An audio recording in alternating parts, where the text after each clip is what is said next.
He's cool. That's why he's my favorite.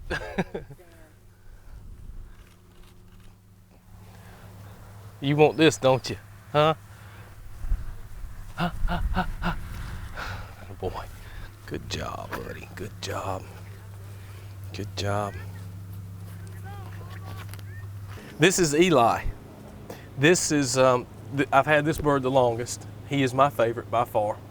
He's 6 years old, and he's a Harris hawk. Harris hawks are found natively in the southwest deserts of North America, Texas, Arizona. And what's neat about Harris hawks is they form bonds because by nature they're social birds. In nature they live in family groups and hunt together and raise each other's babies and things like that. So Eli and I have formed one of those bonds because I'm his family. This is Cochise. This is a peregrine falcon. It's a male. He's going to rouse for you. He's going to fluff up and shake off real good, so he's pretty for the camera, I guess. He's a year old, just a youngster still. Fastest animal on the planet. The peregrine falcon has been clocked at like 240 miles an hour, so incredible speed. He hunts birds. Little guy like this hunts mainly like doves, starlings and stuff like that. Small ducks, pigeons. This is Peyton. She's a 3-year-old red-tailed hawk. She's just been a great bird. She's come right out of the gate her first year hunting well, and I've held on to her because she is so good. She's very well behaved as far as letting me mess with her and things like that, which is a quality that you look for in a bird. You don't want to reach up here and have one stick talons through your hand, so it's kind of a nice thing to have one that'll let you mess with her. And she's a fabulous hunter. When you think of falcons, you think of a wild bird, and when you think of hunting with falcons, you think of Arabs riding across the desert with the falcon on it, and kings and with their hunting preserves. Sure. But it's all historical. But we've found out that this is modern. I mean, you're doing this. You're spending a lot of your time doing this. Yes. How'd you get started? I actually owned an exotic pet store, and I had everything from monkeys and lions to exotic birds and dogs and cats. And had a gentleman come in one day to buy some mice, and just because it was something that happened on a daily occasion, I asked him, well, what kind of snake are you feeding? Right. And he told me he was feeding a red-tailed hawk. So I said, really? He said, yeah, he's in the truck. Would you like to see him? And I said, of course. I mean, I had all these other animals, which have always been of great interest to me and, a big part of my life since I was a child. So we went to the back of his truck and he pulls out a red-tailed hawk. And throughout the conversation and finding out what he did with the hawk, he invited me to go down the street to hunt with him. And the rest was history. You were hooked. I was hooked. But being able to actually experience a wild hunt with a wild animal and participate in that hunt was something that it was a feeling that you can't hardly describe. Uh-oh.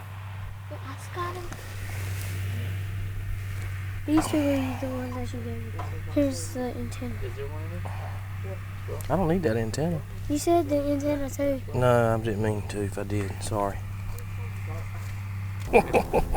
Oh, and can you hear that? Yeah. Yeah, he's wild.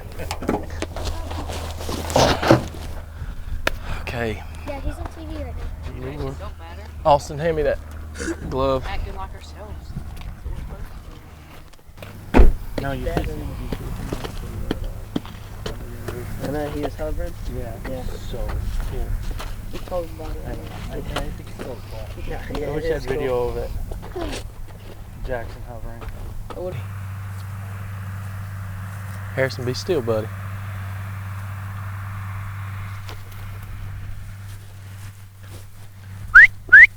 Hop, hop! Is he gonna go? Did he turn? Yeah, he's I got the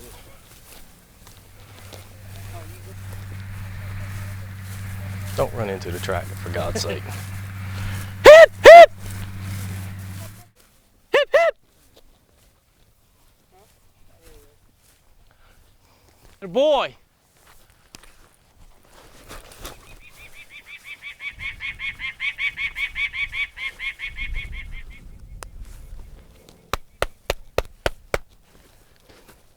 Let's go! And we're just gonna wait for him to get some height. Beep, beep.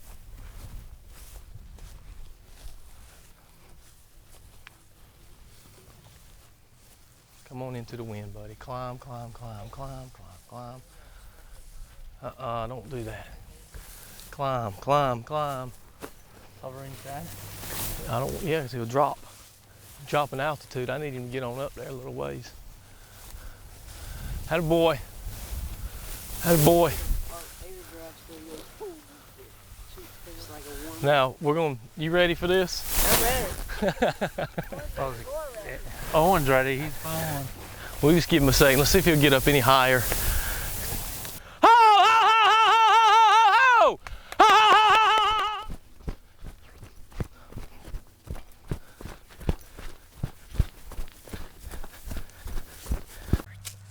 And then he'll get more to eat once we get home.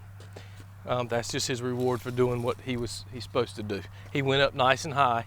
If we'd waited, he might have gone on up a little higher, but time constraints and the sun going down, we wanted to go ahead and do it. But he was still climbing as when we flushed or let the pigeon go. So that's telling him he was doing what he was supposed to do, which was get height.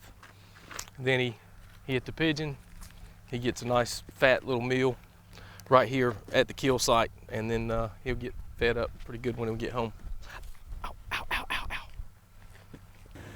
But when it all comes down to it, everything is pretty much being done the same as it was 4,000 years ago when the sport began. And I don't think there's anything else, any other sport or any other hunting activity that can say that. You know, 4,000 years later, we're still doing it the same as we did way back then.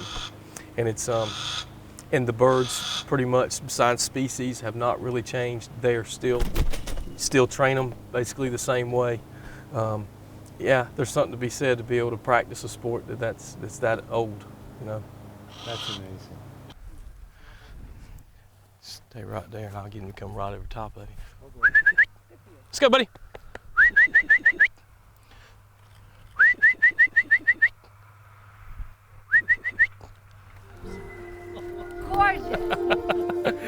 Did you get all that?